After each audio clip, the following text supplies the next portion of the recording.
I am 40 today, and I'm having a lot of feelings about that. Feelings like I wish I would have started sooner or done better, like if I had only started pursuing art earlier, or if I had finished college on time or started my career earlier, then my life would somehow be more meaningful. If I was a better mother or a better wife or a better daughter, then things would have turned out differently. But those feelings aren't fair to me, even if they are coming from myself.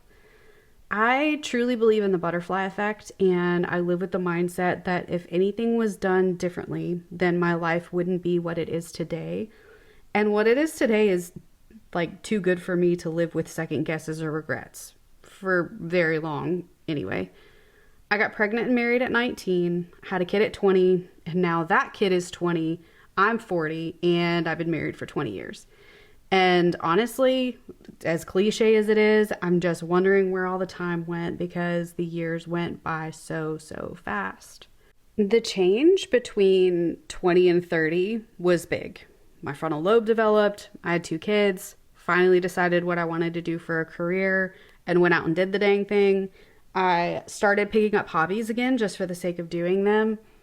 I mean, if I had any one regret in my 20s, it would be that, like, we as a family let people outside of our family hold too much power over our lives and, like, the choices that we made. And, like, if you're a millennial deconstructing from religious legalism, fundamentalism, nationalism, then you get it, especially if you're in a small southern town. From 30 to 40, we made a commitment to live authentically. No double lives, no Sunday best. You get what you get and you don't pitch a fit. And that goes for what you get with me too. In the process of living authentically in my 30s, I also found out that I was autistic. And buddy, that explained a lot. It was actually quite funny though. We were watching Love on the Spectrum, love that show. And my husband kept side-eyeing me and like laughing at the similarities. Not too long after that, a coworker friend was sharing about his wife also being recently diagnosed and asked if I had ever had an evaluation, like peer-reviewed right there. And I ended up finding a woman who specialized in high masking, independent neurodivergence, and because US healthcare is what it is, I paid out of pocket to be seen relatively quickly. And I'm pretty sure she had written down her diagnosis in the first 10 minutes of that session. I do get a lot of feedback about why a more independent autistic person even needs a label. And let me just stop you right there. If you've thought that before, we need the label. More specifically, though, we need to understand why our brains work differently. I have a successful big brain, thinky think corporate tech job right now.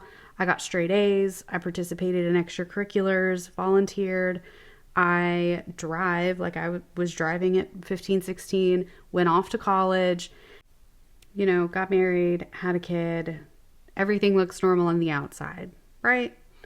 But what nobody else saw were these cycles of burnout cloaked as anxiety and depression, the blackout public, quote, panic attacks that the doctors didn't understand, the inability to keep close friends because when I would pull back during a burnout phase, they would just move on. The sensory needs with food, clothes, lights, sounds, crowds, anxiety, they said, Sarah's just picky, she's just rude, she's mouthy, she's difficult. That difficult child grew up to be a depressed woman. And in fact, I was diagnosed with a multi-pack when I was evaluated, autism, autistic burnout, and major depressive disorder. I pulled back from life after that. I needed to relearn who I was, not who I pretended to be, and learn how to unmask and how to recover and prepare for situations that my brain doesn't care for. I can't just quit my job. Not that I really want to. I like my job and I really do like working. It's part of what makes me feel fulfilled as a person.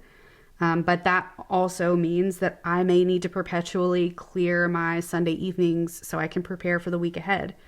It also means I need outlets just for myself, like this channel and my messy little quirky art. I actually tried to do the art thing full time and it was going fine. I bought a little building downtown, renovated it, And until I was diagnosed, I couldn't understand how buying that building, renovating it, turning it into my own little art and gift store wasn't something I wanted any longer. Like, wasn't that my dream? Wasn't that the whole purpose? Like, I worked really, really hard for it. I'm still working really hard for it. And it turns out that there are still parts of that I do want. The creating, the content, the community. I love that. I love my little small town and I love being a part of the downtown community. But opening the actual store, being chained to the actual counter for hours, for regular business hours, having to randomly fulfill orders while working my other job and commitments to my other kids, the commitment to commissions and doing art somebody else's way, I can't do those anymore. Those things are absolutely gone. And honestly, once I gave myself permission to let those things go and just say, hey, like, you know what? You don't have to open the store and you don't have to take on commissions and you don't have to sell anything if you don't want to. But what's funny is what came back after I gave myself permission to let all of those things go is my desire to create things again. And I hope that that doesn't go away again. I hope that as I bring it back, it's with enough boundaries that I can protect my space to create and protect my burnout so other aspects of my life aren't, suffering for any other aspect of my life. It's a more balanced approach. And I hope that I can find other outlets and other, art side quests, whether that is a little snail mail club or selling originals or I don't know, something else that isn't as draining to me as the store, both online and in person. I just kind of hope that that part comes back as well. But I don't know, if you've listened to me ramble about being a late diagnosed neurodivergent, middle-aged woman for this long, I appreciate it. I hope you enjoyed my little birthday cake pastel doodle. And let me know in the comments what your next decade is going to look like.